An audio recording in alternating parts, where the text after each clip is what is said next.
मनोज जरांगे यांच्या नेतृत्वात मोठ्या संख्येने मराठा आंदोलक नवी मुंबईत दाखल झाले आहेत।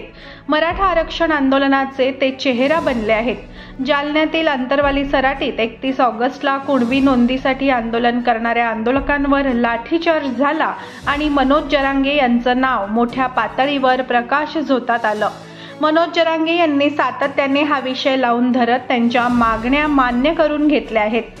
गेल्या 5 महिन्यात मनोज जरांगे यांची ओळख गंगथडीचा नायक ते मराठा योद्धा असा प्रवास झाला। मनोज जरांगे 15 वर्षांपासून मराठा आरक्षण आणि शेतकरी प्रश्नांवरील छोटी मोठी आंदोलनं त्यांच्या शिवबा संघटनेच्या माध्यमातून करत होते। मराठा आरक्षण आंदोलन जालन्यातील अंतरवाली सराटीत होत असलं तरी मनोज जरांगे यांचं मूळ गाव बीड जिल्ह्यातील गेवराई तालुक्यातील मातोरी हे आहे। मनोज जरांगे यांना मानणारा मोठा वर्ग अंबड, घनसावंग आणि गेवराई तालुक्यात आहे। या भागातून गोदावरी नदी वाहते, यालाच गंगथडी असे म्हणतात। मनोज जरांगे गेल्या 15 वर्षातील आंदोलनांमुळे गंगथडीचे नायक बनलेले होते।